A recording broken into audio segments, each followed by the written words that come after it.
నమస్కారం. లైవ్ షోకి స్వాగతం. ముందుగా అతిథుల పరిచయం. శ్రీ రామ్నాథ్ గారు, సీనియర్ పాత్రికేయులు, ప్రముఖ విశ్లేషకులు, ఏపీ ప్రైడ్ ఛానల్ నిర్వాహకులు. డాక్టర్ సిదిరి అప్పలరాజు గారు, వైఎస్ఆర్ కాంగ్రెస్ పార్టీ సీనియర్ నేత, మాజీ మంత్రివర్యులు, పలాసకు గతంలో ప్రాతినిధ్యం వహించిన ప్రముఖులు.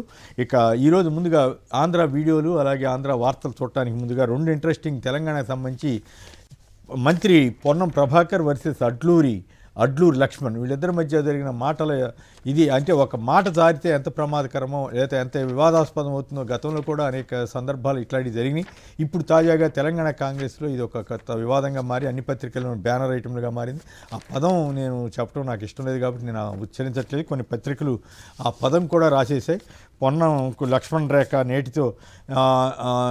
నేటిలోగా పొన్నం క్షమాపణ చెప్పాలని అడ్లూరి లక్ష్మణ్ మరో మంత్రి డిమాండ్ చేశారు. అయితే ఒక పత్రిక అయితే ఆ పేరుతో సహా రాసి వివేక్ వీళ్ళందరికీ వ్యతిరేకంగా కథనాన్ని ఇచ్చింది.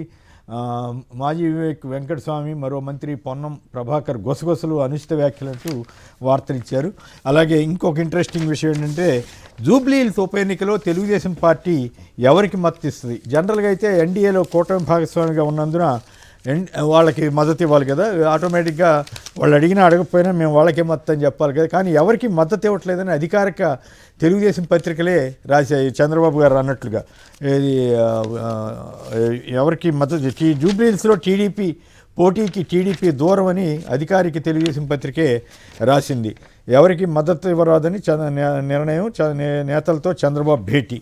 అయితే కొందరేమో బీజేపీ అడిగితే అప్పుడు చూద్దాంలే అన్నారని. సో ఈ రెండు అంశాల మీద ముందుగా రామ్నాథ్ గారు మీ వ్యాఖ్య చెప్పండి ఈ రెంటి మీద. కొమరేన్ గారు గుడ్ మార్నింగ్. మీకు అప్పలరాజు గారికి గుడ్ మార్నింగ్. అంటే ఇక్కడ జూబ్లీ హిల్స్ లో తెలుగుదేశం పార్టీ స్టాండ్ అనేది ఏంటి అంటే పరోక్షంగా హాట్ లైన్ కు ఐ లవ్ యూ చెప్పడం, హాట్ లైన్ కి ఐ లవ్ యూ చెప్తున్నారు. హాట్ లైన్ అంటే నాకు అర్థమైంది కానీ పాఠకులందరూ వీక్షకులందరికీ అర్థమయ్యేటట్టుగా ఒక్క మాట చెప్పండి. చెప్తాను కొమరేన్ గారు. ఇప్పుడు ఏంటంటే బీజేపీతో పొత్తులో ఉన్నారు, సరే ఆ పొత్తు ఏమన్నా ఆంధ్రప్రదేశ్ రాష్ట్రానికి పరిమితం చేసుకున్నారంటే లేదు, కేంద్ర ప్రభుత్వంలో కూడా భాగస్వామిగా ఉన్నారు. అలాంటప్పుడు తన మిత్రపక్షం పక్క రాష్ట్రంలో ఒక నియోజకవర్గంలో పోటీ చేస్తూ ఉన్నప్పుడు, మన స్నేహితుడు పోటీ చేస్తున్నప్పుడు వీలైతే సంబంధాలు బాగున్నాయి కాబట్టి మీరు పోటీ చేయాలనుకుంటున్నారు కదా, మా మద్దతు ఏమన్నా అవసరం అవుతుందా, మేము ఎలాంటి స్టాండ్ తీసుకోవాలి అన్న దానిపైన ముందే మాట్లాడుకోవచ్చు బీజేపీ వాళ్ళు. లేదండి మీ మద్దతు అవసరం లేదు అంటే అప్పుడు ఈ స్టాండ్ తీసుకున్న అర్థం ఉంది. కానీ బీజేపీ వాళ్ళు ఏమన్నా మద్దతు అడుగుతారో ఏమో, వాళ్ళకి బీజేపీకి మద్దతు ఇవ్వాల్సి వస్తుందో ఏమో అన్నట్టుగా ముందుగానే మేము తటస్థ వైఖరి తీసుకుంటున్నాం, ఎవరికి మద్దతు ఇవ్వడం లేదు అని ఎందుకు చెప్తూ ఉన్నారు? కొద్ది రోజుల క్రితం జగన్మోహన్ రెడ్డి గారు చెప్పారు, అసలు హాట్ లైన్ నడుస్తోంది, మాణిక్యం ఠాకూర్, షర్మిల గారు, రేవంత్ రెడ్డి గారు, చంద్రబాబు నాయుడు గారు, రాహుల్ గాంధీ వీళ్ళంతా ఒక హాట్ లైన్ లా తయారై నడుపుతున్నారు రాజకీయం, మాకు తెలియదా అన్నారు. బహుశా ఇప్పుడు అక్కడ మళ్ళా కాంగ్రెస్ పార్టీకి మద్దతు ఇచ్చి పరోక్షంగా రేవంత్ రెడ్డికి సాయం చేయాలన్న ఉద్దేశంతో ఈ స్టాండ్ తీసుకున్నారా అన్న అభిప్రాయానికి అయితే అవకాశం ఏర్పడుతుంది. ఇప్పుడు బీజేపీకి మేము మద్దతు ఇవ్వము అంటే ఇక తెలుగుదేశం పార్టీ మద్దతుదారులు ఎవరైనా ఉంటే వాళ్ళు ఎక్కడ మద్దతు ఇస్తారో అందరికీ తెలుసు. మొన్నటి అసెంబ్లీ ఎన్నికల్లో కూడా తెలంగాణలో కాంగ్రెస్ పార్టీకే మద్దతు ఇచ్చారు వాళ్ళంతా. అంటే పరోక్షంగా మళ్ళీ కాంగ్రెస్ పార్టీ వైపు చంద్రబాబు నాయుడు గారు తన శ్రేణుల్ని మెల్లగా అటువైపు మళ్ళిస్తున్నారా జూబ్లీహిల్స్ ఎన్నికల్లో కూడా అన్న అభిప్రాయం అయితే ఏర్పడుతుంది. సాధారణంగా అయితే ఇది కరెక్ట్ కాదు. బీజేపీ వాళ్ళతో అడిగి ఉండాల్సి, ఒకవేళ మాకు మద్దతు అవసరం లేదంటే అప్పుడు ఈ స్టాండ్ తీసుకున్న అర్థం ఉంది. అలా కాకుండా మీరు బీజేపీకి వద్దు, ఎవరికి మద్దతు వద్దు అంటే మొత్తం కాంగ్రెస్ పార్టీకి ఓటేయండి అని పరోక్షంగా చెప్తున్నట్టుంది. అంటే హాట్ లైన్ మళ్ళీ యాక్టివేట్ అయింది అన్న అభిప్రాయానికి చంద్రబాబు నాయుడు గారే స్వయంగా అవకాశం ఇస్తున్నారు కొమ్మినేని గారు. ఓకే, ఈ మంత్రుల మాట ఆ పదం వాడటం నాకు ఇష్టం లేదు కాబట్టి వాళ్ళ ఎందుకు తొందరపడి మాట్లాడి ఒకసారి రాజకీయ నాయకులు ప్రత్యేకంగా మంత్రి స్థానంలో ఉన్న వారు ఇబ్బంది పడతారు. ఇప్పుడు ఆయన దళిత మంత్రి కొమ్మినేని గారు, ఆయన ఉద్దేశించి ప్రెస్ మీట్ లో 15 నిమిషాలు లేట్ వచ్చారని చెప్పి అంత పదం వాడడం అనేది చాలా దారుణమైన విషయం. పొన్నం ప్రభాకర్ గారు తప్పేది, దానికి ఆయన సావి చెప్పాలి. ఈ రోజు పిసిసి అధ్యక్షుడు నివాసంలో ఇద్దరు మంత్రులతో ఒక భేటీ కూడా ఏర్పాటు చేశామని చెప్తున్నారు. మరి అక్కడ సాల్వ్ చేసుకుంటారేమో. దాంతో పాటు వివేక్ గారు కూడా వెంకటస్వామి గారి కార్యక్రమానికి ఆహ్వానించలేదు ఆ మంత్రిని అని కూడా చెప్తున్నారు. అంటే ఇది కరెక్ట్ కాదు. ఇప్పుడు మంత్రుల స్థాయిలో ఉన్న వాళ్ళ మధ్య ఈ మాత్రం సహనం లేకుండా, సఖ్యత లేకుండా ఉంటే ఇక ప్రభుత్వంలో సఖ్యత ఎలా ఉంటుంది, ప్రభుత్వం సజావుగా ఎలా నడుస్తుంది, సమాజానికి వీళ్ళు ఒక మంచి సందేశం ఇచ్చే స్థాయిలో ఉండి కూడా ఇలా చేస్తే ప్రజలు ఏమనుకుంటారు అన్నది ఆలోచించుకోవాలి. అయితే ఆయన అంత హట్ అయ్యారు కాబట్టి ఎవరు అనకుండా అనవసరంగా అయితే ఏదో బాధపడ్డారు, ఏదో పొరపాటు జరిగింది అని ఒక క్షమాపణ చెప్పుకుంటే సరిపోతుంది కొమ్మినేని గారు. దీన్ని ఇంకా పెద్దగా చేసుకున్నా కరెక్ట్ గా రైట్. అప్పలరాజు గారు, జూబ్లీ హిల్స్ ఉప ఎన్నికలో టీడీపీ స్టాండ్ మీద వచ్చిన వార్తలపై మీరు ఎట్లా స్పందిస్తారు? వాళ్ళు చెప్తున్న జూబ్లీ హిల్స్లో పోటీకి టీడీపీ దూరం అన్నారు. ఓకే, అంతవరకు అభ్యంతరం లేదు. కానీ ఎవరికి మద్దతు ఇచ్చేది చెప్పకుండా జాగ్రత్తగా వ్యవహరిస్తున్న తీరు, దీనిపైన మామూలుగా బీజేపీ వాళ్ళు అడిగితే చూద్దాంలే, ఎవరికి మద్దతు ఇవ్వకూడదని నిర్ణయం అనేమో వాళ్ళ అధికారిక పత్రికే రాసింది. మరి దీని మీద మీ కామెంట్ ఏమిటి? చంద్రబాబు గారు నిజంగానే హాట్ లైన్లో ఉన్నట్టు అటు మోడీ గారితో ఇటు రాహుల్ గాంధీ గారితో. కేఎస్ఆర్ గారు శుభోదయం అండి. రామ్నాథ్ గారు గుడ్ మార్నింగ్ సార్. సాక్షి వ్యూయర్స్ అందరికీ కూడా శుభోదయం.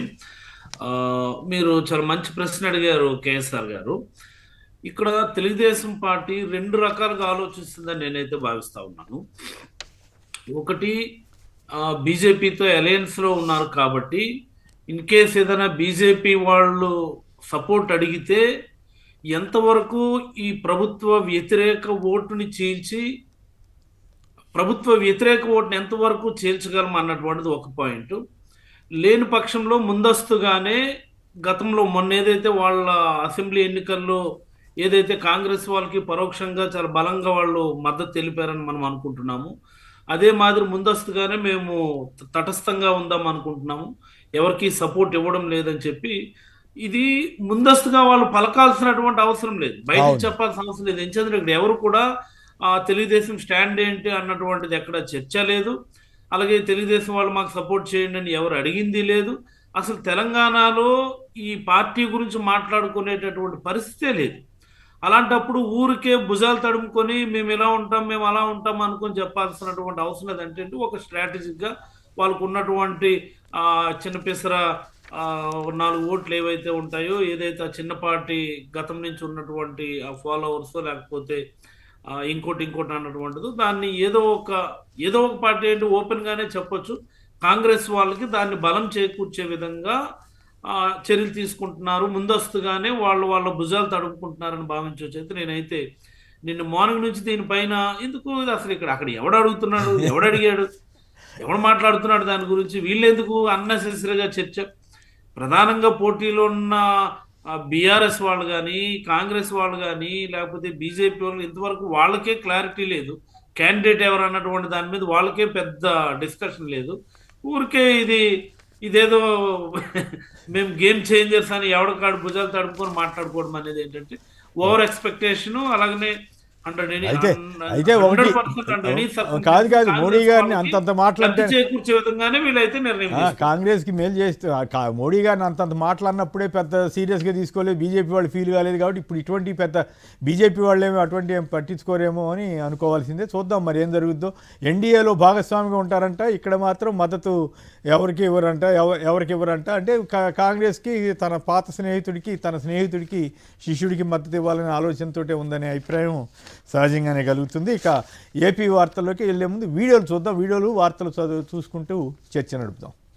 ఉచితాలు అనుచితంగా తయారై పరిమితులు దాటి తాత్కాలిక రాజకీయ అవసరాల కోసం ఈ ఫ్రీబీస్ ఉచితాలు ప్రకటించడం అమలు చేయడం అలవాటుగా మారిపోయింది. దానివల్ల రాష్ట్రాల యొక్క అభివృద్ధి పుట్టుపడుతుంది. నేను అప్పు చేస్తాను, నేను ఉచితాలు ఇస్తాను, నేను ఎలక్షన్ల ప్రయోజనం పొందుతాను, తర్వాత వచ్చే గవర్నమెంట్ వాళ్ళ కర్మ వాళ్ళది అన్న ధోరణి వాళ్ళ రాజకీయాల్లో కనపడుతుంది. మనం తాజా ఉదాహరణ కూడా చూసాం. రాష్ట్ర ప్రభుత్వం ఆర్థికంగా ఆంధ్రప్రదేశ్లో ఉన్నాం కాబట్టి ఉదాహరణ చెప్తున్నాం, ఎంత ఇబ్బంది పడుతుంది. మేము ఇది ఉచితంగా ఇస్తాం, మేము మహిళలకి బస్సులో ఫ్రీగా ఇస్తాం, వైకల్యం ఉన్నవాళ్ళు అంగవైకల్యం ఉన్నవాళ్ళు పూర్తిగా అనాథలుగా ఉన్నవాళ్ళు అలాంటి వాళ్ళకి ఏదైనా ప్రభుత్వం ఉచితంగా ఇచ్చిందంటే మనం అర్థం చేసుకోవచ్చు. ప్రభుత్వము, చదువు, వైద్యం ఈ రెండింటికి తప్పితే ఇంకెదర వాటికి ఏడికి ఉచితంగా ప్రభుత్వ డబ్బులు ఖర్చు పెట్టాలి. రైట్. పత్రికల్లో కూడా ఉచిత బస్సు పథకం వృధా అన్న వార్తని ప్రముఖంగానే కొన్ని పత్రికల్లో ఇచ్చారు, సాక్షి ఇటువంటి వాటిలో. కానీ ఈనాడు మాత్రం మామూలుగా అయితే వెంకయ్యనాయుడు గారి పెద్ద పటం కట్టి మామూలుగా రాసేవాళ్ళు లోపల ఎక్కడో రాశారండి. ఉచిత పథకాల అమలుకు ప్రభుత్వాలు చేస్తున్న అప్పులు తిరిగి ఎలా తీరుస్తారన్న విషయంపై ప్రజల్లో అఫిడవిట్ వేయాలని ఇట్లా లోపల ఎక్కడో కనపడకుండా రాశారు. దీన్ని బట్టే అర్థమవుతోంది. అప్పలరాజు గారు చెప్పండి, మీరేమంటారు? నిజంగా వెంకయ్యనాయుడు గారికి ఏమైనా చెడిందా, చంద్రబాబు గారితో ఏమైనా చెడిందా లేదా మాట వరుస అన్నారా? మరి ఈ మాట ఏదో ఎలక్షన్ ముందే అనుంటే బాగుండేది కదా. ఆ రోజుల్లో విద్యా వైద్యానికి మీ ప్రభుత్వం చాలా గట్టిగా కృషి చేసినప్పుడు ఎక్కడ అండగా నిలబడినట్లు లేరు. కానీ ఆ ఎలక్షన్ ముందు చంద్రబాబు గారు ఇచ్చిన సూపర్ 6కి వీటన్నిటి మీద ఎక్కడ కామెంట్ చేయలేదు, ఇప్పుడు కామెంట్ చేస్తున్నారు. ఏమై ఉంటుంది? ఆయన చెప్పేది మంచి విషయం అయినప్పటికీ కూడా అనుమానం వస్తుంది కదా. వెంకయ్య నాయుడు గారి గురించి పెద్ద మనిషి కాబట్టి మనము అనుచితంగా మాట్లాడడం, లేకపోతే ద్వంద్వార్థాలు తీయటం అన్నటువంటిది నాకు వ్యక్తిగతంగా నాకు బాగా అనిపించకపోయినప్పటికీ, ఈరోజు ఒకటి కేఎస్ఆర్ గారు చంద్రబాబు గారు చేస్తున్నటువంటి దురాగతాలు, ఒక మాటలో చెప్పాలి అంటే దురాగతాలు. వెంకయ్య నాయుడు గారు లాంటి వ్యక్తి కూడా ఈరోజు బయటికి మాట్లాడేశారు అంటే ఈ ప్రభుత్వానికి కౌంట్ డౌన్ మొదలైపోయింది అన్న విషయాన్ని ప్రధానంగా మనందరం కూడా అర్థం చేసుకోవాలి. చంద్రబాబు గారు ఆ రోజు ఇదే మనము ఆటో వాళ్ళకి 10,000 డబ్బులు వేస్తే, ఆటో వాళ్ళకి 10,000 ఇస్తే జీవితాలు మారిపోతాయా? మారవు కదా. ఆంధ్రప్రదేశ్ శ్రీలంక మాదిరి అయిపోతుంది ఈ ఆటో వాళ్ళకి డబ్బులు ఇవ్వడం వల్ల అన్నారు. మరి ఈరోజు శ్రీలంక కాకపోతే సింగపూర్ అయిందా ఆటో వాళ్ళకి డబ్బులు వేస్తే? ఫ్రీ బస్సు, దానికేమో ఆ పథకం పేరు, ఇది మీరు ఎప్పుడు చర్చించడం లేదు కేఎస్ఆర్ గారు. ఆ ఫ్రీ బస్ పథకం పేరు ఏంటంటే స్త్రీ శక్తి. స్త్రీ శక్తి అంటే బస్సు ఫ్రీగా నడిచేస్తే స్త్రీలకు శక్తి వచ్చేస్తుంది, స్త్రీలు అభివృద్ధి చెందిపోతారా? మహిళలు చేసుకున్నటువంటి వేల కోట్ల రూపాయలు మాఫీ చేసినప్పుడు స్త్రీలకు శక్తి రాలేదా? 50% రిజర్వేషన్ మహిళలకు ఇచ్చి, 50% నామినేటెడ్ పదవులు మహిళలకు ఇచ్చి, 50% పనులు మహిళలకు ఇచ్చి, 50% రిజర్వేషన్ దేశంలో ఎక్కడ లేని విధంగా కల్పించినటువంటి జగన్మోహన్ రెడ్డి గారి హయాంలో స్త్రీలకు శక్తి రాలేదా? మనము 0 వడ్డీ రుణాలు ఇచ్చినాం ఆ రోజు స్త్రీలకు శక్తి రాలేదు. ఈరోజు రూపాయి వడ్డీకో పావుల వడ్డీకి ఏదంటాడు, ఈరోజు స్త్రీలకి అభివృద్ధి జరిగిపోతుంది అంటున్నాడు. విదేశీ విద్య చదువుకునే వాళ్ళకి ఫ్రీగా చదివించినాం మనం. ఈరోజు వాళ్ళకేమో పావుల వడ్డీకో రూపాయికో వడ్డీకో అప్పులు ఇస్తాము అంటున్నాడు, అది గొప్ప పథకం అంటా ఉన్నాడు. అంటే చంద్రబాబు చేస్తున్నటువంటి దురాగతాలు. మనం ఎంతసేపు రోడ్లు అమ్మేస్తున్నాడు, ఇరిగేషన్ ప్రాజెక్టులు అమ్మేస్తున్నాడు, మెడికల్ కాలేజీలు అమ్మేస్తున్నాడు, పోర్టులు అమ్మేస్తున్నాడు, హార్బర్లు అమ్మేస్తున్నాడు, విపరీతంగా అప్పులు చేస్తున్నాడు, బయటకు తెలియకుండా ఇన్ని చేస్తున్నాడు అంటాం. కానండి, మొన్న రైతుల సంగతి చూస్తే రైతుల మాన ప్రాణాలను సైతం ప్రైవేట్ వ్యక్తులకు అమ్మేసినటువంటి దౌర్భాగ్యం ఈరోజు ఈ రాష్ట్రంలో ఉంది. వీటన్నిటిపైన కూడా విరివిగా చర్చ జరగాలి అని జగన్మోహన్ రెడ్డి గారు పెద్ద ఎత్తున ఇటీవల కాలంలో మనం మాట్లాడుతూ ఉంటే పార్టీ వాయిస్ అవుతుంది, వైసీపీ వాళ్ళు కాబట్టి ఆటోమేటిక్గా ప్రభుత్వాన్ని వ్యతిరేకిస్తారు అని న్యూట్రల్ వ్యక్తులకి దీన్ని తీసుకొని వెళ్ళాలి అని, ముఖ్యంగా ప్రైవేట్ మెడికల్ కాలేజీల అంశం న్యూట్రల్ వ్యక్తులకి ఇది రీచ్ అవ్వాలి, న్యూట్రల్ వ్యక్తులు దీనిపైన రెస్పాండ్ అవ్వాలని ఇటీవల కాలంలో ఆయన అనేక సందర్భాల్లో మాట్లాడినారు. అవన్నీ మళ్ళీ మాట్లాడదాం. ఇక్కడ ప్రధానంగా వెంకయ్యనాయుడు గారికి చంద్రబాబు సర్కార్ రీచ్ అయి ఉంటది. ఓకే, అవన్నీ మళ్ళీ మాట్లాడచ్చు. అప్పలరాజు గారు పాయింట్ ఏంటంటే సంక్షిప్తంగా ఇవి మాట్లాడితే మేజర్ అంశాల్లోకి మళ్ళీ వెళదాము. ఇక నా పాయింట్ ఏంటంటే వెంకయ్యనాయుడు గారికి చంద్రబాబు గారికి ఏమైనా చెడిందా? ఎలక్షన్ ముందు మాట్లాడుంటే వెంకయ్యనాయుడు గారికి గొప్ప పేరు వచ్చేది కదా. నిన్నగాక మొన్న బీహార్లో 15,000 చొప్పున 75 లక్షల మంది మహిళలకు వేశారు. మోడీ గారే దానికి స్విచ్ నొక్కినట్టున్నారు నితీష్ కుమార్ గారి ఆధ్వర్యంలో.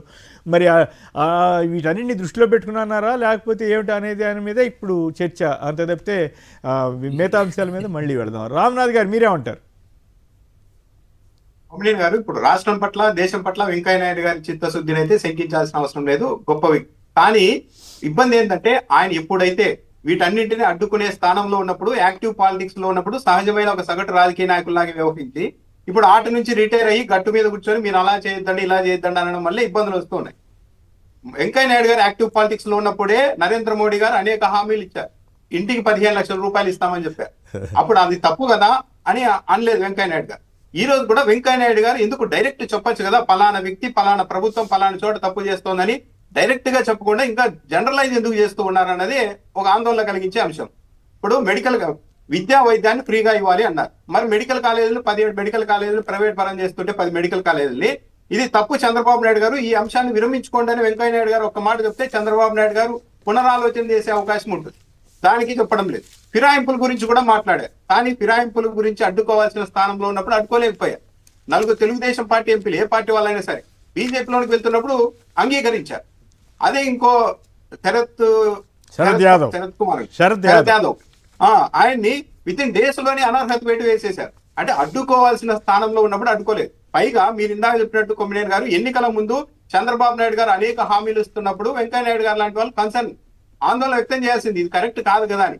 పైగా ఆ రోజు జగన్మోహన్ రెడ్డి గారు ఇంతకు మించి ఇవ్వడానికి సాధ్యం కాదు అన్నప్పుడు ఆయన ఎవరు అభినందించలేదు. ఆ రోజు వెంకయ్య నాయుడు గారు అభినందించి ఉంటే బాగుండేది.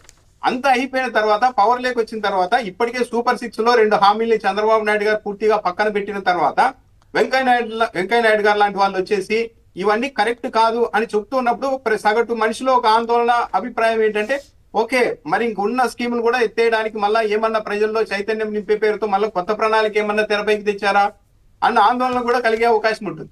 వెంకయ్య నాయుడు గారు ఇప్పటికైనా ఆయన బియాండ్ చెప్పాలంటే మన రాష్ట్రంలో ఎవరికి మొహమాట పడాల్సిన అవసరం లేదు. చెప్పొచ్చు, ఇక్కడ తప్పు జరుగుతోంది, ఇక్కడ అన్యాయం జరుగుతోంది, దీన్ని కట్టడి చేయండి అని. మెడికల్ కాలేజీలు ప్రైవేటీకరించడం అన్యాయం అని చెప్పండి. విద్యా వైద్యం అందరికీ అందుబాటులో ఉండాలని వెంకయ్య నాయుడు గారిని చెప్తున్నప్పుడు దాన్ని చెప్పాలి. దాంతోపాటు అసెంబ్లీలో దూషణల గురించి కూడా మాట్లాడారు. ఈ బాలకృష్ణ చేసింది తప్పు అని డైరెక్ట్ గా ఒక మాట అని ఉంటే బాగుండేది కదా. అంటే ఆయన అడ్డుకోవాల్సిన స్థానంలో ఉన్నప్పుడు అడ్డుకోలేకపోయారు. ఇప్పుడు పక్కకు వచ్చారు కాబట్టి అలా ఉండండి, ఇలా ఉండండి అని చెప్తున్నారు. అది కూడా ఎన్నికలు అయిపోయిన తర్వాత చెప్తున్నారు. అంటే దీనివల్ల అల్టిమేట్ గా ఏంది, ఈ పథకాల్ని మెల్లగా ఎత్తేయడానికి, ఉన్న పథకాలను కూడా డైల్యూట్ చేయడానికి ఒక వాయిస్ ని మళ్ళీ రైజ్ చేస్తూ ఉన్నారన్న అభిప్రాయానికి అవకాశం ఇస్తూ ఉన్నారు. కీలకమైన పాయింట్ చెప్పారు. అంటే చంద్రబాబు సర్కార్కి కాస్త ఫెసిలిటీ క్రియేట్, వెంకయ్య నాయుడు గారు లాంటి వాళ్ళు కూడా వద్దంటున్నారని చెప్పి గతంలో కనుక ప్రజాభిప్రాయ సేకరణతో మద్య నిషేధం ఆయన ఎత్తేసినట్టుగా ఇది కూడా వాడుకునే అవకాశం ఉందా, లేక చంద్రబాబు గారితో ఏమన్నా చెడి ఇట్లా ఏమన్నా మాట్లాడుతున్నారా అనే డౌట్ కూడా వస్తుంది కదా. ఈ రెండిట్లో ఏదైనా కావచ్చా? అంటే చెడే ఉంది అని నేనైతే అనుకోవడం లేదు కొమ్మినేని గారు. పైగా మద్యపానాన్ని ప్రోత్సహించకూడదు అంటున్నారు, కానీ చంద్రబాబు నాయుడు గారు నాణ్యమైన మద్యం అంటున్నప్పుడు ఆ మాట తప్పు అని అనాలి కదా. వెంకయ్య నాయుడు గారు లాంటి వాళ్ళు, అలాంటి వాళ్ళు కూడా చెప్పడానికి వెనుకాడితే ఇంకెవరు? వైసీపీ చెప్తే వినరు. అయితే రామనాథ్ గారు, నేను కూడా మీతో ఏకీపిస్తున్నా. ఏమన్నా చెడిందా అన్న డౌట్ కాదు, చంద్రబాబు గారిని ఒడ్డున వేసే ప్రయత్నంలో భాగంగా ఈయన మాట్లాడారేమో అన్న అనుమానం అయితే కలుగుతుంది కదా మీ వాదనతో. పథకాలు ఎగ్గొట్టేయడానికి ఒక రకమైనటువంటి ఫెసిలిటేషన్ అనమాట. అది చూద్దాం. రైట్, ఇక టీచర్లకు సంబంధించి అయిపోయింది కదా రామనాథ్ గారు, మీరు మాట్లాడు. Okay right, okay. టీచర్లకు సంబంధించినటువంటి వీడియో చూద్దాం ఇప్పుడు. ప్రభుత్వం అధికారులకి రాబోయే ముందు గత ప్రభుత్వం యాప్లతో మిమ్మల్ని ఇబ్బంది పెట్టింది. మేము బోధనేతర కార్యక్రమాలన్నీ రద్దు చేస్తామని చెప్పిన గౌరవ మంత్రి లోకేష్ గారికి ఈ బిఆర్టీఎస్ రోడ్డు ప్రక్కనే ఉన్న ఈ ధర్నా శిబిరాన్ని ఒక్కసారి చూడాలని వారిని కోరుతా ఉన్నాం. ఖచ్చితంగా చూడాలని చెప్తున్నాం. మీ ప్రపంచ బ్యాంకు యాప్ తో చూడాలని చెప్తున్నాం. ఈ రాష్ట్ర ప్రభుత్వానికి మీ ప్రపంచ బ్యాంకు సాల్ట్ పథకం 3.5 లక్షల మంది విద్యార్థుల్ని ప్రభుత్వ బడి నుంచి ప్రైవేటు బడికి తీసుకెళ్లిందా కాదా? మంత్రి గారు సమాధానం చెప్పాలి. మీ చిలక పలుకులు, హలో, మీ చిలక పలుకులు కమిషనర్ గారు, ప్రిన్సిపల్ సెక్రటరీ గారు, మంత్రి గారు, ఓఎస్టీ గారు, మంత్రి గారు, ప్రతి వాళ్ళు చెప్తున్నా మీ చిలక పలుకులు ఇంకా ఉపాధ్యాయుల దగ్గర 16 నెలలు దాగినాయి. ఇక సగం మీ సాల్ట్ పథకం రద్దు, మా పోరాటానికి నాంది పలికిస్తాం. మీ సాల్ట్ పథకం రద్దు కాకుండా, మీ సమగ్ర శిక్ష ప్రవేశపెట్టి. రైట్, ఆయన నరసింహారెడ్డి గారు ఎవరో చాలా పవర్ఫుల్ స్పీచ్ ఇచ్చారని చెప్పి సోషల్ మీడియాలో తిరుగుతూ ఉంది. నిజంగానే ఆయన అడుగుతున్న ప్రశ్నలకి చంద్రబాబు గారి దగ్గర కానీ, లోకేష్ గారి దగ్గర కానీ, పవన్ కళ్యాణ్ గారి దగ్గర కానీ ఎక్కడైనా సమాధానం ఉందా? ప్రభుత్వ తీరుపై గురువుల ధర్మాగ్రహం అంటూ కథనాన్ని ఇచ్చారు. సరే, తెలుగుదేశం మీడియా, ఈనాడు, ఆంధ్రజ్యోతి దాన్ని కవర్ చేయకుండా, అంటే చాలా దాని ప్రాముఖ్యత ఇవ్వకుండా జాగ్రత్త పడి ఉండొచ్చు. కానీ బట్ ఈ ధర్మాగ్రహం మీద రామ్నాథ్ గారు మీరు ఎలా స్పందిస్తారు? కొమ్మినేని గారు, జగన్మోహన్ రెడ్డి గారి మీద బాగా వ్యతిరేకత ఉద్యోగుల్లో తెలుగుదేశం పార్టీ కూటమి నాయకులు సమర్థవంతంగా అప్పట్లో నిలిపారు. ఇప్పుడు తెలుగుదేశం పార్టీ ఓవరాల్ ఆందోళన ఏంటంటే, మనం ఎవరినైతే, ఈ పదం ఆడకూడదు కానీ ఎవరినైతే ఈ ప్రచారంతో పంచనం చేసుకున్నామో ఆ వర్గాలన్నీ ఒక్కొక్కటిగా చేజారిపోతున్నాయి అనే ఆందోళన తెలుగుదేశం పార్టీలో. ఈరోజు ఉద్యోగుల్లో ఓవరాల్ గా ఏంటంటే, మా మీద ప్రభుత్వం ఏదో ఒక దోపిడీ వర్గంగా ముద్ర వేస్తోంది అన్న ఆందోళన కూడా ఉంది. మంత్రి గారు పయ్యావుల కేశవ్ గారు మొత్తం వస్తున్న ఆదాయంలో 90% ఉద్యోగులకే పోతుంది, జీతభత్యాలకే పోతుంది అని పలు సందర్భాల్లో చెప్పారు. ఆ ప్రకటన అన్నది ఉద్యోగుల మీద తీవ్ర ప్రభావం చూపుతుంది. అంటే సొసైటీలో మమ్మల్ని ఒక దోపిడీ వర్గంగా చిత్రీకరించి మమ్మల్ని అణిచివేయడానికి, ఆత్మన్యూన్యత భావానికి గురయ్యేలాగా ఈ ప్రభుత్వం చేస్తోందేమో అన్న ఆందోళన కూడా ఉంది. పైగా వైఎస్ఆర్సీపీ హయాంలో కనీసం ప్రజలు, ఉద్యోగులు అంటే కాస్త ప్రభుత్వానికి కన్సర్న్ ఉండేది, ఒక భయం ఉండేది. వాళ్ళ ఇష్యూస్ ని అడ్రస్ చేయకపోతే ఏంటి పరిస్థితి అని ఒక భయం ఉండేది. కానీ ఈ ప్రభుత్వంలో అది కూడా లేదు అన్నది ఉద్యోగులు ఆందోళన. కనీసం చంద్రబాబు నాయుడు గారు 16 నెలలైనా కూడా అపాయింట్మెంట్ కూడా ఇవ్వలేదు ఉద్యోగ సంఘాల నాయకులకి కలవడానికి అని కూడా చెప్తున్నారు. 28,000 కోట్ల పెండింగ్లు ఉన్నాయంటున్నారు బకాయిలు. ఇవన్నీ చూస్తూ ఉంటే ప్రభుత్వం అసలు అడ్రస్ చేయడానికి సిద్ధంగా ఉంది. మొన్న అసెంబ్లీలో కూడా చెప్పారు, ఐఆర్ ఎప్పుడు ఇస్తారంటే చెప్పలేము, బకాయిలు ఎంత ఉన్నాయంటే ఇంత ఉన్నాయి, అది ఎప్పుడు తీరుస్తారంటే మాకు సంబంధం లేదు చెప్పలేము అన్నట్టుగా మాట్లాడుతూ ఉన్నారంటే బహుశా ఉద్యోగులతో ఇంకా ఎక్కువ వాళ్ళతో కయ్యాన్ని పెట్టుకొని ఏదో 30% ఐఆర్ అడుగుతున్నారు, ఇప్పుడే మనం సరెండర్ అయితే ఎక్కువ అడుగుతారు కాబట్టి ఇంకా ఇబ్బంది పెడితే ఏదో ఒక పాయింట్ దగ్గర ఉద్యోగులంతా తగ్గి రావాలి కిందికి అన్న ఒక పరిస్థితిని తెస్తున్నారు. ఇప్పుడు ఉద్యోగుల్లో ప్రభుత్వం మీద ఉన్నంత వ్యతిరేకత గతంలో ఏ ప్రభుత్వం మీద కూడా లేదు. ఎందుకంటే కళ్ళ ముందు కనపడుతోంది. ప్రభుత్వం చెప్పింది ఒకటి, ఎన్నికలకు ముందు టీడీపీ పార్టీ చెప్పింది ఒకటి, అధికారంలోకి వచ్చిన తర్వాత చేస్తున్నది ఒకటి. ఏ ఇష్యూను కూడా ఒక్కటి కూడా అడ్రస్ చేయడం లేదు, డిఎల్ అన్ని పెండింగ్ పెట్టారు. సో ఇవన్నీ చూసిన తర్వాత ఉద్యోగులు అయితే తీవ్ర వ్యతిరేకత ఉంది. ఇది త్వరలోనే ఇంకా పెద్ద రూపం దాల్చే అవకాశం కూడా ఉంది. ఉపాధ్యాయులు అయితే మేము బోధనేతర పనులన్నీ ఆపేస్తున్నామని చెప్తున్నారు. యాప్లు, మరీ ముఖ్యంగా యాప్లతో మీరు పని చేయిస్తారా? చదువు చెప్పడానికే ఉండేది, ఈ యాప్ల్ని నింపడానికి అంటూ మాట్లాడారు లోకేష్ గారు, చంద్రబాబు నాయుడు గారు అందరూ. కానీ ఇప్పుడు ఇంకా పెంచారంట యాప్ వాళ్ళకి పని. కాబట్టి ఇవన్నీ ప్రభుత్వానికి ఇబ్బందికరమైన పరిస్థితులు. మరి దీన్ని ఎలా సాల్వ్ చేస్తారు? సామరస్యంగా పరిష్కరించుకుంటారా, లేకుంటే ఉద్యోగుల్ని గతంలో చూస్తే చంద్రబాబు నాయుడు గారు ఉద్యోగుల పట్ల చాలా కఠినంగా ఉండేవారు, అణిచివేత వరకు వెళ్ళేవారు. సరే ఇప్పుడు అదే పంతాన్ని తీసుకుంటారా ఏంటి అన్నది అయితే చూడాలి కొమ్మినేని గారు. రైట్. దీంతో పాటు ఇంకొక ఇంపార్టెంట్ పాయింట్ అంటే దాదాపు 3.5 లక్షల మంది ప్రభుత్వ స్కూళ్ళలో చదివే విద్యార్థులు ప్రైవేట్ రంగానికి ప్రైవేట్ స్కూళ్ళకి ఎట్లా పంపించారని కూడా డైరెక్ట్గా ఆయన ఆ టీచర్ల సంఘం నాయకుడు అడుగుతూ ఉన్నారు. అప్పలరాజు గారు మీరేమంటారు? ఈ టీచర్ల ధర్మాగ్రహం మీద మీ స్పందన ఏమిటి? ముందుగా నిన్న జరిగినటువంటి కార్యక్రమం నేను చాలా కీన్గా ఫాలో అప్ చేశాను. అలాగనే మా దగ్గర ఉన్నటువంటి కొంతమంది టీచర్ లీడర్స్, డిస్ట్రిక్ట్ లీడర్స్ ఉన్నారు మా దగ్గర, వాళ్ళందరితో కూడా మాట్లాడానండి. నిజానికి ఆ రోజు జగన్మోహన్ రెడ్డి గారు చీఫ్ మినిస్టర్ అయినటువంటి మరుక్షణం 27% ఐఆర్ అనౌన్స్ చేసి టీచర్లో ఒక రకమైనటువంటి అంటే మన మీద అంత వ్యతిరేకత రావడానికి కూడా కారణం ఏమి ఇదే అయి ఉంటుందేమో. మనం all of A sudden 27% IR మనం అనౌన్స్ చేయటం వల్ల ఏంటంటే టీచర్లకి, సో జగన్ సార్ చెప్తే కంపల్సరీగా చేస్తారు, మరి ఇంకా ఫైనాన్స్ ఇష్యూస్ అన్నటువంటివి పట్టించుకోరు, ముందుకు వెళ్ళిపోతారు అన్నటువంటి ఓవర్ ఎక్స్పెక్టేషన్ అయింది. బట్ రాష్ట్ర ఆర్థిక పరిస్థితిని అప్పటికే చంద్రబాబు గారు దివాలా తీసేయటం వల్ల ఒక్క ఓపీఎస్ సిపిఎస్ విషయంలో మనము వాళ్ళు అనుకున్నట్టు చేయలేకపోయినా కానీ చాలా మెరుగైనటువంటి ఒక పరిష్కారాన్ని మనం చూపించగలిగాం. Later on government of India దాన్ని ఇప్పుడు ఫాలో అవుతా ఉంది, దాన్ని పక్కన పెడదాం. బట్ స్టిల్ టీచర్స్ ఒక పద్ధతి ప్రకారం గత 5 ఏళ్ళు కూడా జగన్మోహన్ రెడ్డి గారి ప్రభుత్వం మీద వ్యతిరేకతని చాలా గ్రాడ్యువల్గా బిల్డప్ చేస్తూ చివరికి వచ్చేసరికి వాళ్ళు చాలా తీవ్రంగా ఓడించాల్సిందే అని చెప్పి జగన్మోహన్ రెడ్డి గారు ఓడించడం జరిగింది. ఇప్పటికీ కూడా టీచర్స్ అందరూ అంటూ ఉంటారు, మాకు యాక్చువల్గా చంద్రబాబు మీద ఎలాంటి ప్రేమ లేదండి, మరి ఎందుకనో అప్పుడు ఉన్నటువంటి మా యూనియన్లు ఇంకోటి రకరకాల కమ్యూనికేషన్స్ గ్యాప్ వల్ల, ప్రభుత్వంతో కమ్యూనికేషన్స్ గ్యాప్ వల్ల అలా జరిగింది. కానీ ఈరోజు మా వాళ్ళంతా అనుభవిస్తూ ఉన్నారు. ఇంత షార్ట్ టైంలో, షార్ట్ పీరియడ్లో, ఒక 12 నెలల కాలంలోనే ఈ ప్రభుత్వం ఉండకూడదురా అని అనిపించినటువంటి ప్రభుత్వం చంద్రబాబు గారి ప్రభుత్వం అండి. ఈ ప్రభుత్వం అయితే ఉండదండి, మేము మా పని మేము మొదలు పెడుతున్నాం అనేది ఓపెన్ గా చెప్పేస్తున్నారు ఆల్రెడీ వాళ్ళు. చంద్రబాబు గారు ఎప్పుడండి ఆయన మాట మీద నిలబడ్డారు? ఆయన 16 నెలలు అవుతుంది. అసలు పిఆర్సి కమిషన్ వేసింది మనం 12వ పిఆర్సి కమిషన్ మన టైంలోనే మనం నోటిఫికేషన్ ఇచ్చాం, మనం కమిటీ కాన్స్టిట్యూట్ చేయడానికి అని చెప్పి. ఆల్రెడీ 16 మంత్స్ అవుతుంటే వాళ్ళు టీచర్స్ మామూలు వాళ్ళ ఊరుకోరు కదా. మరి అలాగనే అంటే ఐఆర్ వాళ్ళు 30% అడుగుతున్నారంటే వాళ్ళ డిమాండ్స్ పక్కన పెడదాం. డ్యూస్ ఆల్మోస్ట్ 30,000 కోట్లు డ్యూస్ ఉన్నాయి ఇప్పటికి ఈ రోజు చూస్తే. 28,000 కోట్లు లేదంటున్నారు కూడా 30,000 కోట్లు ఆల్మోస్ట్ ఇప్పటి వరకు డ్యూస్ ఉన్నాయి.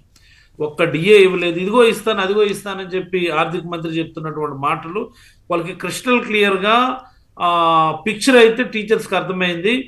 ఈ ఈ ఈ ప్రభుత్వానికి ఇది కౌంట్ డౌన్, ఇది కౌంట్ డౌన్. ఇంకా మనం జరిగిపోయింది. జగన్మోహన్ రెడ్డి గారిని ఓడించడానికి వాళ్ళు ప్రయత్నం చేశారనేటటువంటి విషయాన్ని మనం కూడా వీలైనంత వరకు మర్చిపోయి ఈ ప్రభుత్వం టీచర్లు ఏంటి, not only teachers, government employees చేస్తున్నటువంటి అన్యాయం మనం ఒకసారి గమనిస్తే ఏ దశలో కూడా గవర్నమెంట్ ఉద్యోగులకు అండగా అయితే ఈ ప్రభుత్వం నిలబడటం లేదు. లోకేష్ గారు మాట్లాడుతూ ఉంటారండి, ఇందా మీరు ప్రైవేట్ స్కూల్స్కి ఒక 3.5 లక్షల మంది పిల్లలు వెళ్ళిపోయారు అన్న దానికోసం మాట్లాడుతున్నాను నేను. ఆయన రోజు మీడియా ముందుకు వచ్చి స్కూల్స్లో మేము అద్భుతమైనటువంటి రిఫార్మ్స్ తీసుకొచ్చాము, బ్రహ్మాండమైనటువంటి మార్పులు తీసుకొచ్చాము, తద్వారా ఈ ఆంధ్రప్రదేశ్లో ఉన్నటువంటి గవర్నమెంట్ ఎడ్యుకేషన్ చాలా బ్రహ్మాండంగా రూపాంతరం చెందుతుంది అంటున్నారు. నాకు అర్థం కాదు, ఈ ప్రభుత్వం తీసుకొచ్చినటువంటి ఒక్క మార్పు చెప్పమనండి ఎవరికైనా. అవును, సింగిల్ రిఫార్మ్, సింగిల్ చేంజ్. ఈ అమ్మఒడి జగన్మోహన్ రెడ్డి గారు తీసుకొచ్చింది, ఈ బ్యాగులు, బూట్లు, బెల్ట్లు, పుస్తకాలు, బుక్స్, ఇంకోటి ఇవన్నీ కూడా జగన్మోహన్ రెడ్డి గారు తీసుకొచ్చినటువంటివి. అవును, నాడు నేడు అని ఇన్ఫ్రాస్ట్రక్చర్ డెవలప్ చేయడం వల్ల తల్లిదండ్రులకు ముందుగా ప్రభుత్వ స్కూళ్ళలో ఇన్ఫ్రాస్ట్రక్చర్ బాగుంది అన్నటువంటి భావన తీసుకొచ్చినాం. పోనీ ఈ 16 నెలల్లో ఒక్క స్కూల్ బాగు చేసుకోండి అని చెప్పి రూపాయి డబ్బులు ఇచ్చారా? ఎక్కడైనా ఒక తట్టెడు సిమెంట్ వేసారా? మన టైంలో శాంక్షన్ అయ్యి అకౌంట్స్లో డబ్బులు ఉంటే ఆ పనులు ఎక్కడెక్కడ ఏదో చేసినారు. కానీ ఏం మార్పులు చేశారు? ఇంగ్లీష్ మీడియం మీద తీసుకొచ్చింది మనము, దాన్ని కిల్ చేయడానికి ట్రై చేశారు వీళ్ళు. ఐబీ సిలబస్ తీశారు, టోఫెల్ తీశారు, మైక్రోసాఫ్ట్ సాల్ట్ ప్రోగ్రామ్ తీసేయండి అని చెప్పి చెప్తా ఉన్నారు. ట్యాబ్లు ఇవ్వడం లేదు. అసలు ఏం మార్పులు తీసుకొచ్చారు? అయిపోయారు ఆ రోజుల్లో. మరి అన్యాయంగా వేరే ఏదో చూస్తున్నారని పసిపిల్లల మీద కూడా బురదేయడానికి ప్రయత్నం చేశారు కదా. మరి ఈనాడు ఇంగ్లీష్ లో మాట్లాడితే పిల్లల మీద ట్రోలింగ్ చేసి అసలు ఏం మార్పులు తీసుకొచ్చారు? ఎందుకు ఈ రాష్ట్రంలో ఈ ప్రభుత్వ విద్య అభివృద్ధిలోకి వెళ్తుందని నాకు ఇప్పటికీ అర్థం అవడం లేదు. రైట్, ఇది ఈ ప్రభుత్వం ఖచ్చితంగా దీనికి సమాధానం చెప్పేటటువంటి రోజు దగ్గరలోనే ఉంది. మనం నన్ను అడిగితే జగన్మోహన్ రెడ్డి గారు ఆయన అప్పుడు చేసినటువంటి అంశాలని క్రిస్టల్ క్లియర్గా ఆయనతో పాటు మాలాంటి వాళ్ళతో ఈ రాష్ట్రంలో ఉన్న అందరు వైసీపీ నాయకులతో ఇప్పుడు మాట్లాడిస్తే చాలా బ్రహ్మాండమైనటువంటి ప్రయోజనం ఉంటుంది. ఏం చేస్తున్నారండి? మొన్న ఎప్పుడో 240 కోట్లు అదనపు క్లాస్ రూమ్ నిర్మాణానికి కేటాయించారట. 240 కోట్లు కేటాయించడం ఏంటి? మన టైంలోనేమో 15,000 కోట్లు మనం కేటాయించాం. ఏది నాకు అర్థం కాదు. ఈ లోకేష్ గారేమో దానికేమో గొప్పగా అది మీడియాలో చెప్తారు. నడుస్తూ ఉంటుంది అది, అంత కొంతకాలం పాటు అది మనం చూడాల్సిందే కదా.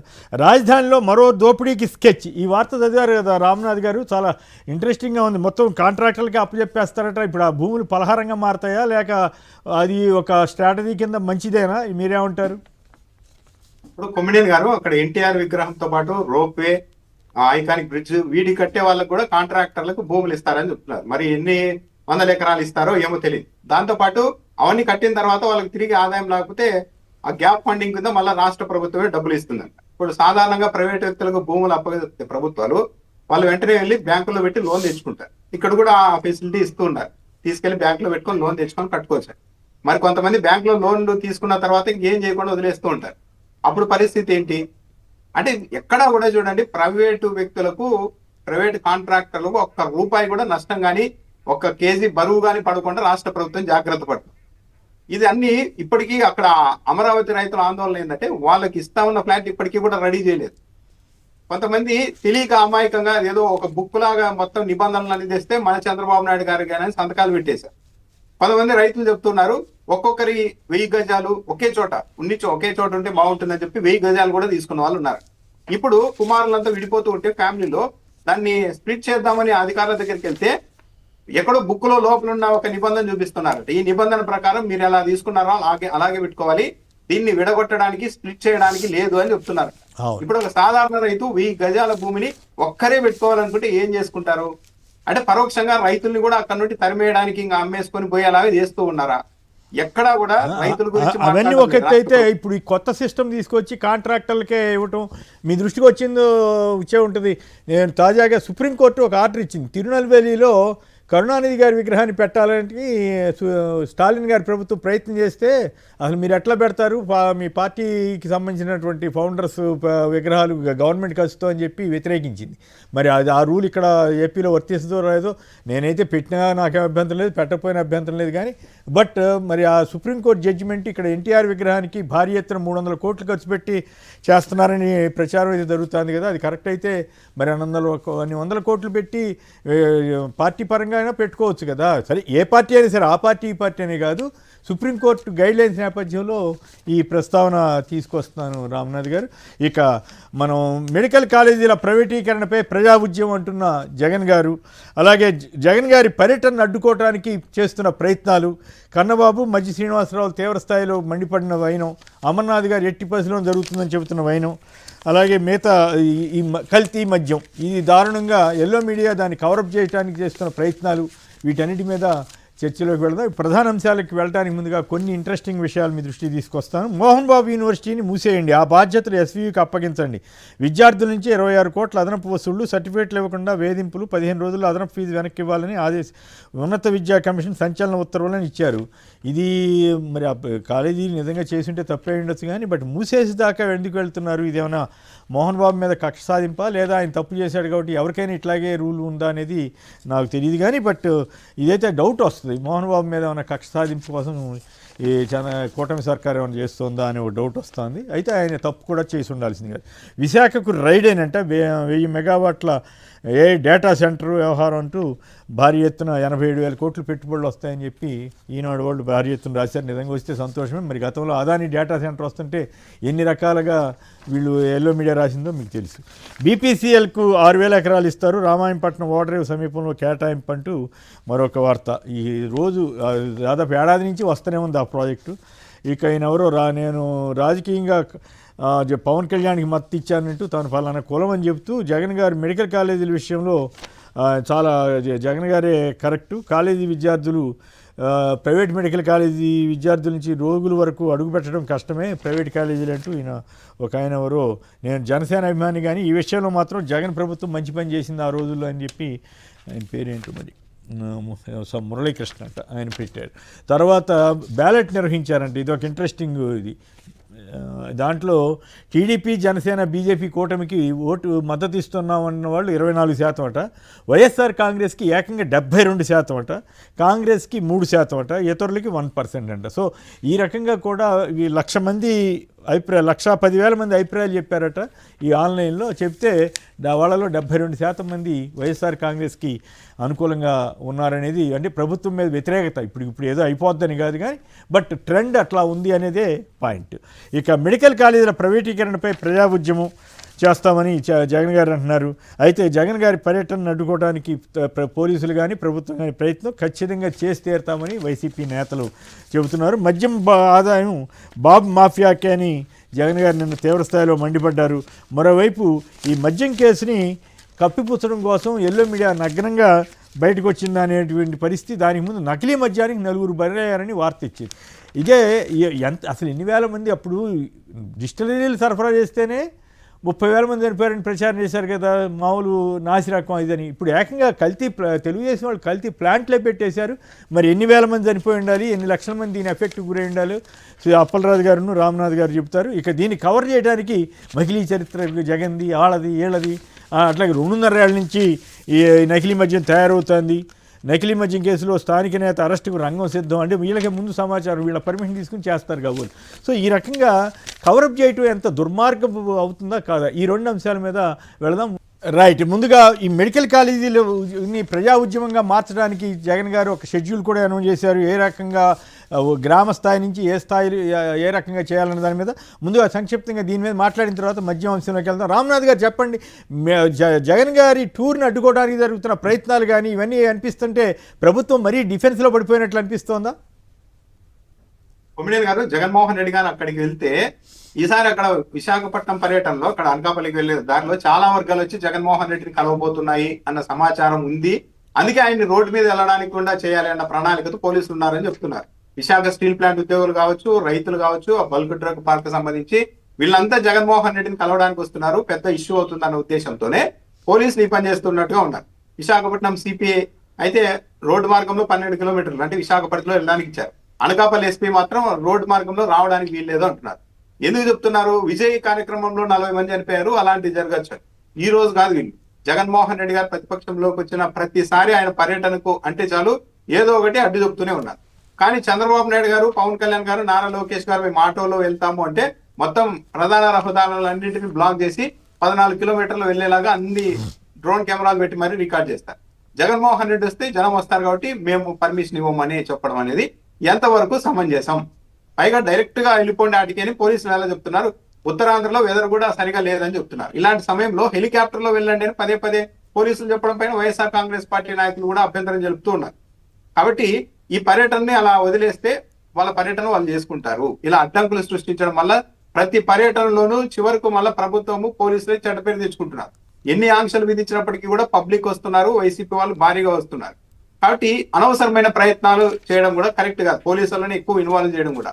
జగన్మోహన్ రెడ్డి ఎక్కడికి వెళ్ళినా జనం వస్తున్నారు, ఆ దృశ్యాలే మనం చూడకూడదు అన్నంత అసహనంతో ప్రభుత్వ పెద్దలు ఉండడం కూడా కరెక్ట్ కాదు. ప్రతిపక్ష నాయకుడుగా ఉన్నారు, ఆయన వెళ్ళనియండి. మెడికల్ కాలేజ్ మన స్పీకర్ అయిన పాత్రుడు గారే అసలు అక్కడ మెడికల్ కాలేజ్ లేదు, జీవో లేదు అని చెప్పారు. జగన్మోహన్ రెడ్డి లేదు, నేను ఉంది చూపిస్తానంటున్నారు. మరి స్పీకర్ అయిన పాత్రుడు గారు కూడా చూడొచ్చు, ఎక్కడుందో తెలుసుకునే అవకాశం ఉంటుంది రాష్ట్ర ప్రజలందరూ. ఆయన ఊళ్ళో ఉన్న మెడికల్ కాలేజీ అని తెలియలేదన్నమాట. అది విచిత్రమైన పరిస్థితి. అంటే ప్రతి అంశంలోనూ పబ్లిక్ ఏమనుకుంటారు అంటే, పబ్లిక్ ని మొన్న ఎన్నికల్లో ఇలాగే మనం నమ్మించి మనం ఏం ప్రచారం చేసినా ప్రజలు నమ్మి అధికారంలోకి వచ్చారు కాబట్టి ఇప్పటికి కూడా మనం అదే చేసినా ప్రజలు నమ్ముతారు అనుకుంటున్నారేమో. కానీ కళ్ళ ముందు కనిపిస్తున్న మెడికల్ కాలేజీలు కూడా లేవు అని ప్రచారం చేసిన ఘనత మన మంత్రులకే దక్కుతుంది. కొమ్మినేని గారు, మంత్రులు గారు ఇప్పుడు స్పీకర్ గారు కూడా వాళ్ళతో పోటీ పడుతున్నట్టున్నారు. అప్పలరాజు గారు చెప్పండి, ఏం జరగబోతోంది విశాఖపట్నంలో? కేసీఆర్ గారు, మీరు ఇందాక ఒక మంచి టాపిక్ జంప్ చేశారండి. ఒక 2 నిమిషాలు మీరు నాకు టైం ఇవ్వాలి. ఏంటది? ఈ అమ్మకానికి ఆంధ్రప్రదేశ్ అన్నటువంటి స్కీమ్ లో భాగంగా ఇందాక మీరు అన్నటువంటి అమరావతిలో భూ పొందారు. భూములు అంటే టైం తక్కువ ఉందని స్కిప్ చేశాను. ఇది చాలా ఇంపార్టెంట్ సార్. ఇది వాళ్ళు ఎస్పీవి పెట్టుకోవడానికి ఉన్నటువంటి కారణం ఇది. ఈ ప్రోగ్రాం పేరే అమ్మకానికి ఆంధ్రప్రదేశ్ అండి. ఎన్టీఆర్ స్టాచ్యూ ప్రాజెక్టు, అలాగనే greenfield airport, iconic bridge, sports city, river front development, rope way, inner ring road, ఇవన్నీ అన్నారు. ఇక్కడ మోస్ట్ ఇంపార్టెంట్ చూసుకోండి, స్పోర్ట్స్ సిటీ, గ్రీన్ఫీల్డ్ ఎయిర్పోర్ట్. విన్నారు కదా? అవును. చంద్రబాబు గారు ఈ అదనంగా మాకు ఇంకొక 44,000 ఎకరాలు కావాలి అని అన్నప్పుడు, అంటే అదనంగా కావాలని అన్నప్పుడు ఆయన చెప్పినటువంటి ప్రధానమైనటువంటి 2 ప్రాజెక్టులు ఏంటి? ఒకటి ఎయిర్పోర్టు, ఇంకొకటి స్పోర్ట్స్ సిటీ. స్పోర్ట్స్ సిటీ కంటే పోను 1000 ఎకరాలు, 2000 ఎకరాలు, 3000 ఎకరాలు తీసుకోండి తప్ప 44,000 ఎకరాలు ఏంటండి అని చెప్పి ఇలాంటి పెద్దలు అందరూ మాట్లాడారు. ఎయిర్పోర్ట్ అయినా అంతే కదా, 2000, 3000 ఎకరాలు కదా, దీనికి 40,000, 50,000 ఎకరాలు ఏంటి అని చెప్పేసి మాట్లాడారు. అంటే ఏంటి? ఈయన చేపడుతున్నటువంటి అదనపు భూమి ఏదైతే అమరావతి భూసేకరణ తీసుకుంటున్నటువంటి ఎంటైర్ 44,000 ఎకరాలు కూడా నేరుగా వితౌట్ ఎనీ, అంటే ఇంకా టెండర్ లేవు, ఈఓఐ లేవు, ఆర్ఎఫ్పి లేవు, ఏమి లేకుండా వాళ్ళ మనుషులకి నేరుగా భూమిని వాళ్ళ చేతిలో పెట్టేయడానికి అని చెప్పి చేస్తున్నటువంటి ఒక కుట్ర. డైరెక్ట్ గా కాంట్రాక్టర్ పేరు మీద లాగిచ్చేస్తారు, ఆ స్పెషల్ పర్పస్ వెహికల్ అనే పేరు మీద. కరెక్ట్. అది నిన్న జరిగింది. ఆ తర్వాత ఏమో వాళ్ళు యూజర్ చార్జెస్ అన్ని ఉంటాయి. ఉండండి, ఇక్కడ మోస్ట్ ఇంపార్టెంట్, అప్పటికీ కూడా ఇది కాకపోతే వైబిలిటీ VGF కింద వీళ్ళు డబ్బులు ఇస్తారు ఫ్రీగా. అంటే ఇంకో కీలకమైన పాయింట్ ఒకటి ఉందండి. అక్కడ రైతులంతా వ్యతిరేకిస్తున్నారు. దాన్ని కప్పిపుచ్చుకోవడం కోసం మేము తీసుకోవట్లేదు, ఆ కంపెనీ తీసుకుంటుందనే కొత్త డ్రామాకి కూడా తెరదీస్తున్నారు. ఇక్కడ అంటే VGF అంటే గుర్తొచ్చి మీకు చెప్తున్నాను. రామాయపట్నం పోర్టు కోసం అని చెప్పి ఒక ఇది రాస్తారు. రామాయపట్నం పోర్టు దగ్గర BPCL 6,000 ఎకరాలని రాశారు కదా, ఈరోజు సాక్షిలోనే రాశారు. అందులో ఒక చాలా ఇంపార్టెంట్ పాయింట్ ఒకటి రాశారండి. BPCL వాళ్ళు ఓవర్ పీరియడ్ ఆఫ్ టైం ఒక 90,000 కోట్లు పైబడి పెట్టుబడి పెడతారు. 96,000 కోట్లు పెట్టుబడి పెడితే రాష్ట్ర ప్రభుత్వం వాళ్ళు కల్పిస్తున్నటువంటి రాయితీలు కూడా ఈరోజు ఒక లిస్ట్ రాశారండి. ఇది చాలా ముఖ్యమైనటువంటి పాయింట్. కేఎస్ఆర్ గారు ప్లీజ్ చెప్పండి.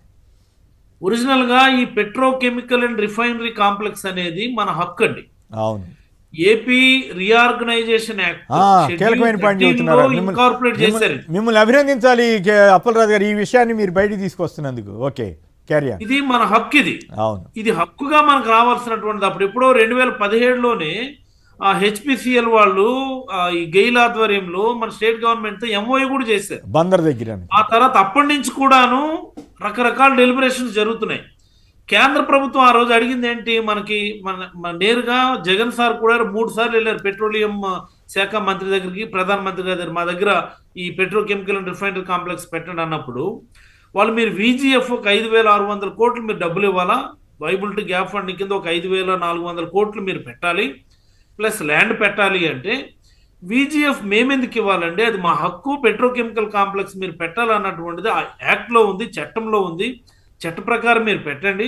ల్యాండ్ మేము ఇస్తున్నాం, ఒక 2,000 నుంచి 4,000 ఎకరాల ల్యాండ్ మీరు ఎంతంటే అంత ఇస్తున్నాం.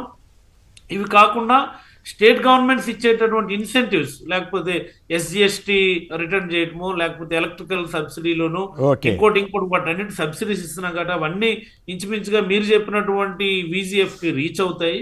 మీరు మాకు ప్రాజెక్ట్ ఇవ్వండి అని చెప్పి మనం డిమాండ్ చేస్తే, ఈరోజు చంద్రబాబు గారు చేసుకున్నటువంటి అగ్రిమెంట్ ఎంత దారుణమైనటువంటి అగ్రిమెంట్ ఏంటంటే, 15 వార్షిక వాయిదాలంటే 15 EMIల్లో వాళ్ళు పెట్టినటువంటి మూలధన సబ్సిడీ, క్యాపిటల్ ఇన్వెస్ట్మెంట్ ని క్యాపిటల్ సబ్సిడీ కింద సుమారుగా 42,000 కోట్లు ఇవ్వడానికి స్టేట్ గవర్నమెంట్ ముందుకు వచ్చిందట.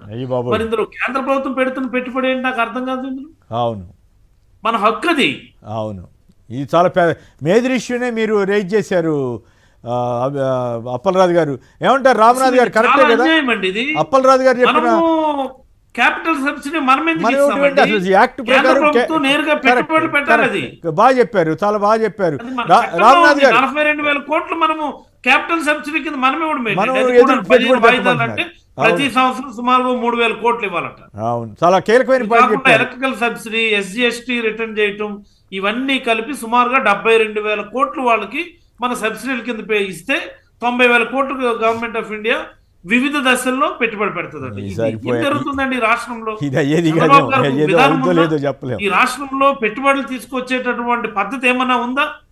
పెట్టుబడులు తేవడం చేతకాక, వీళ్ళ మాటల మీద నమ్మకం లేక, వీళ్ళు చేస్తున్నటువంటి పనుల మీద పారిశ్రామికవేత్తలు నమ్మకం లేకపోవడం వల్ల, ఏ పరిశ్రమలు రాకపోవడం వల్ల చివరికి తీసుకొచ్చినటువంటి పరిశ్రమ ఏంటంటే ఈ నకిలీ మద్యం పరిశ్రమ. ఇది కేసీఆర్ గారి పాయింట్. ఓకే, కీలకమైన పాయింట్ చెప్పారు రామనాథ్ గారు. అప్పలరాజు గారిని అభినందించాలి కదా రామనాథ్ గారు. అంతే కొమ్మినేని గారు. అవును, ఇంత కీలకమైన విషయము అంటే ఇంటర్నల్ గా వీళ్ళు ప్రభుత్వంలో పైకి ఓడి చెప్తున్నారు, లోపల ఇలాంటి విషయాలు ఇంకెన్ని జరుగుతున్నాయి అన్నదానికి ఒక నిదర్శనం ఇది. అవును, ఈ పాయింట్ కొమ్మినేని గారు. సో అందుకని మీతో కూడా అభినందింపజేయాలనే ఉద్దేశంతో. రైట్, ఇక నకిలీ మద్యం ఇష్యూలోకి వెళ్దాం. ఈ అప్పలరాజు గారు చెప్పండి, సంక్షిప్తంగా చెప్పండి, టైం తక్కువ ఉంటుంది కాబట్టి. నకిలీ మద్యం మీద నిన్న జగన్ గారు మాట్లాడింది, కానీ సరే మీరు మాట్లాడదలిస్తే నర్సీపట్నంకి వెళ్ళటం మీద, ఆటంకాల మీద కూడా సంక్షిప్తంగా మాట్లాడి మద్యం గురించి కూడా మాట్లాడండి. సో నకిలీ మద్యం అనేటటువంటిది ఇక్కడ 2 అంశాలు ఉన్నాయి సార్. జగన్మోహన్ రెడ్డి గారు ఓన్లీ నకిలీ మద్యం గురించి మాట్లాడేసి ఊరుకున్నారు కానండి, నకిలీ మద్యం తయారు చేయడం, సరఫరా చేయడం ఒకటైతే, దాని మీద అదనంగా 10 రూపాయలు 20 రూపాయలు క్వార్టర్ బాటిల్ మీద అదనంగా 10 రూపాయలు 20 రూపాయలు కలెక్ట్ చేయడం కూడా ఇంకొక పాయింట్ ఉందండి. అది లెక్క వేయలేదు పాపం అవినాష్ రెడ్డి గారు. అది లెక్క వేయకుండా ఓన్లీ నకిలీ మద్యం దాని MRP రేట్ల ప్రకారం మన 5,400 కోట్లు అని చెప్పి ఎంతో అవినీతి అన్నారు. ఇది ప్రతి క్వార్టర్ బాటిల్ మీద కూడా 10 రూపాయల నుంచి 20 రూపాయల మీద అదనంగా వేసి కలెక్ట్ చేస్తున్నారండి. ఇది దానికి యాడ్ చేస్తే 5 ఏళ్ళలో కలిపి అదొక 10,000 కోట్లు పైబడి అవుతుందండి. కేవలం నిజంగా ఈ రాష్ట్రంలో ఉన్నటువంటి దురాగతాలు, దౌర్భాగ్యమైనటువంటి పరిస్థితి ఈ దేశం కాదండి, ఈ ఆఫ్రికా లాంటి కంట్రీస్లో కూడా ఎక్కడా కూడా ఉండవని నేనైతే భావిస్తా ఉన్నాను. ఇది అన్ని దగ్గరలో కూడా నీట్గా వీళ్ళు ఒక జోన్ అని చెప్పి డివైడ్ చేసుకొని 3 జిల్లాలకి లేదా 4 జిల్లాలకు ఒక సెంటర్ పెట్టుకొని తయారీ, ఒక నకిలీ మద్యం పరిశ్రమ పెట్టుకొని అక్కడి నుంచి సరఫరా చేసుకొని, ఈ 5 ఏళ్లలో చూడండి మీరు ఈ రాష్ట్రంలో ఎన్ని డెత్తులు జరుగుతాయో, నకిలీ మద్యం డెత్తులు ఎన్ని డెత్తులు జరుగుతాయో, ఎంతమంది హాస్పిటలైజ్ అవుతారు, ఎంతమంది జాండీస్తో లేకపోతే ఎంతమంది ఆల్కహాలిక్ హెపటైటిస్తో జాయిన్ అవుతారు, ఎంతమంది ఆల్కహాలిక్ ఇంటాక్సికేషన్ వల్ల యాక్సిడెంట్స్ జరుగుతాయి. ఇది చాలా దారుణమైనటువంటి అంశం ఇది, చాలా తీవ్రమైనటువంటి అంశం ఇది. ఇప్పటికి ఎంతమంది తాగారో తెలియదు, ఎన్ని లక్షల మంది తాగారో తెలియదు, ఎంతమందికి అనారోగ్యానికి గురయ్యారో తెలియదు. ఇప్పుడు కొన్ని బయటకు వస్తా ఉన్నాయి, ఇప్పుడు నలుగురు చనిపోయారని. ఇట్లా అంటే ఈ రకంగా ఎన్ని రోజుల నుంచి జరుగుతుందో కూడా తెలియదు కదా. సంవత్సరం పైగా వాళ్ళు కంపెనీ పెడితే ఈ రకంగా. రామ్నాథ్ గారు మీరు చెప్పండి, ఎల్లో మీడియా దీన్ని నగ్నంగా వాళ్ళు కవర్ చేసే తీరు 2.5 ఏళ్ల నుంచే జరుగుతోందని చెప్పి ఒక కవరింగ్ అప్ ఇచ్చే ప్రయత్నం, ఈ మీడియా యాంగిల్లో మీరు మాట్లాడండి దయచేసి. కొమ్మినేని గారు, తెలుగుదేశం పార్టీ వాళ్ళు చాలా ధైర్యంగా ధీమాగా చెప్తూ వచ్చింది ఏంటంటే, లిక్కర్ తాగే వాళ్ళంతా మా స్ట్రాంగ్ ఓటు బ్యాంకు, మేము గత 5 ఏళ్లలో చేసిన ప్రచారం కారణంగా జగన్మోహన్ రెడ్డికి వీళ్ళు ఇంకో 10 ఏళ్ళు వ్యతిరేకంగా ఉంటారు అంటూ ప్రచారం చేస్తూ వచ్చారు. ఇప్పుడు ఒక్క దెబ్బకి మొత్తం అంతా మద్యం తాగే వాళ్ళందరికీ అర్థమయ్యేసరికి ఏం చేయాలో తెలియక తెలుగుదేశం పార్టీ మీద ఎదురుదాడి మొదలు పెట్టారు. వీళ్ళు ప్రధానంగా చెప్తున్నది ఏంటంటే 2.5 ఏళ్ల నుంచి ఉంది, అంటే వైసీపీ హయాంలోనే మొదలైంది, ఇంకా నయం 7 ఏళ్ల నుంచి అని అంటే ఒక పని అయిపోయేది. 2.5 ఏళ్ళని చెప్పారు.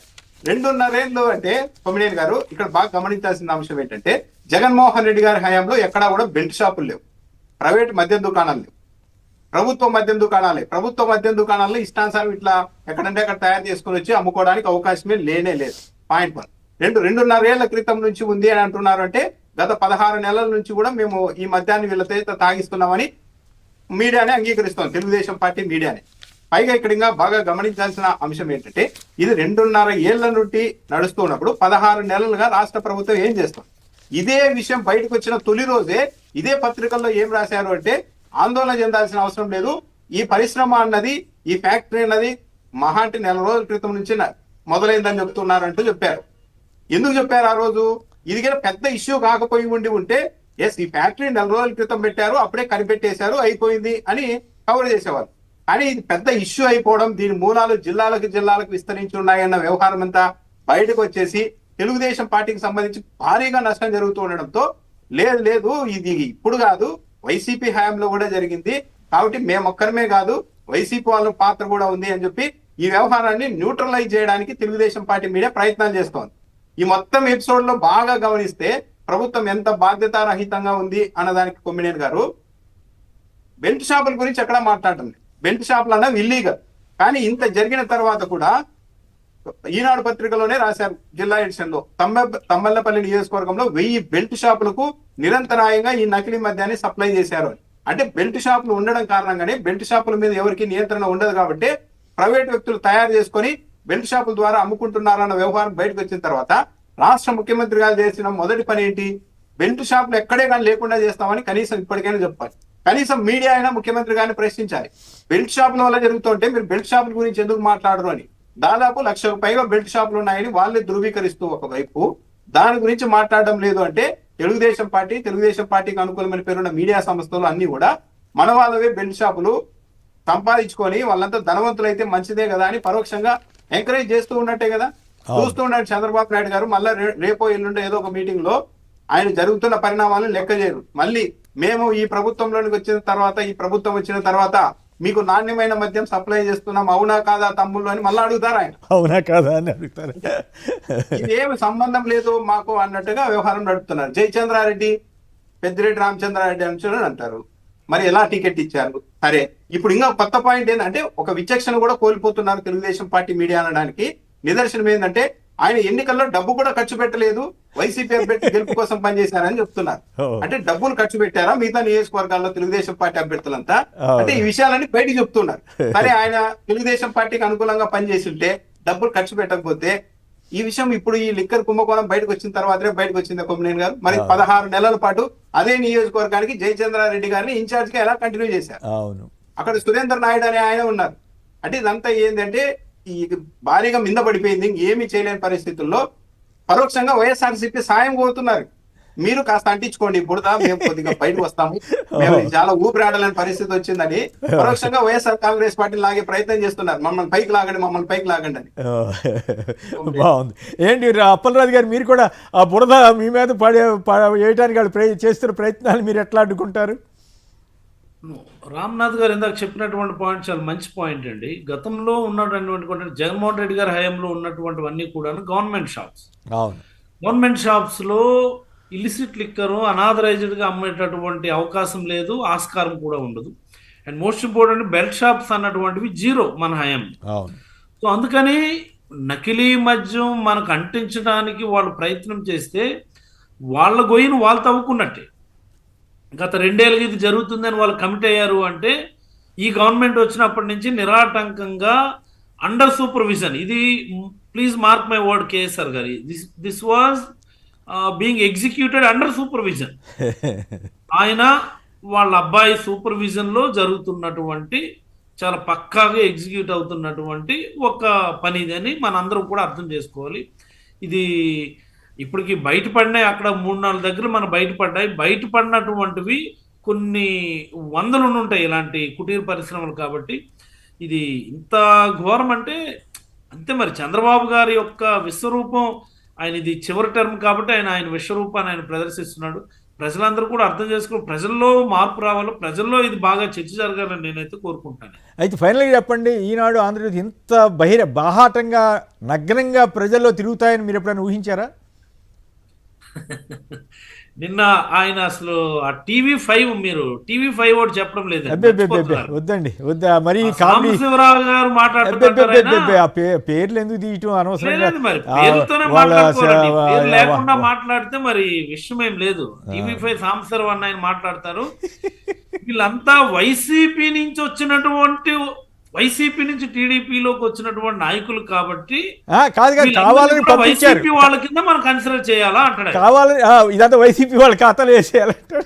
అంతే, వైసీపీ నుంచి టీడీపీలోకి వచ్చారు, వాళ్ళే ఇవన్నీ చేస్తున్నారు కాబట్టి వీళ్ళంతా వైసీపీ వాళ్ళే, టీడీపీ వాళ్ళు కాదు అని ఆయన చాలా చిత్రమైనటువంటి ఇంకా చాలా జోకులు పేలుతుంటేలేండి సోషల్ మీడియాలో ఏమైనా వస్తుంటే మనం వాటికి అంత ప్రాధాన్యత ఇవ్వాల్సిన అవసరం లేదు. దానికైనా సబ్జెక్టివ్ వాల్యూ ఉన్నప్పుడు ఇవ్వాలి తప్ప ఇటువంటి పిచ్చి మాటలకి మనకి అవసరం లేదనేది నా అభిప్రాయం. అవునా కాదా రామ్నాథ్ గారు? ఖచ్చితంగా. అంటే సందర్భం కాబట్టి కొమ్మినేని గారు అదే జర్నలిస్ట్ గారు ఇంకో విషయం చెప్పారు. శ్రీకాళహస్తిలో జనసేన పార్టీ ఇన్ఛార్జ్ డ్రైవర్ ని హత్య చేస్తే ఇలా చంపేస్తే వైసీపీలోనికి ఎంట్రీ దొరుకుతుందని చెప్పి ఆమె ప్లాన్ చేసిందని చెప్పి అదే జర్నలిస్ట్ చెప్తున్నారు. ఇప్పుడు ఏదో కామెడీ కాదు, మెయిన్ స్ట్రీమ్ మీడియాలో ఒక ప్రధాన ఛానల్ ఇంత హాస్యాస్పదంగా మాట్లాడుతూ వాళ్ళు పంపించారు, మర్డర్లు చేస్తే ఆ పార్టీలకు ఎంట్రీ ఉంటుందని చెప్పి చేశారని చెప్తే ప్రజలు ఎంత అమాయకులు అనుకుంటున్నారు అన్నది ఇదే. అది కాదు, జగన్ గారికి భారతిరెడ్డి గారికి ఇచ్చే వార్నింగ్లు ఇవన్నీ చూస్తే ఇట్లా ఛానళ్ళు ఇట్లా కూడా నడుపుతాయి అనే అనుమానం కాదు. సహజంగానే అంత నవ్వుకోవాలా, ఏం చేయాలో అర్థం కానిపోయింది వాళ్ళకి. భారతి గారు జగన్మోహన్ రెడ్డి గారు అన్న ఏపీలో ఉన్నారు, ట్రంప్ గారికి వార్నింగ్ ఇచ్చారు, మీరు మర్చిపోతున్నారు.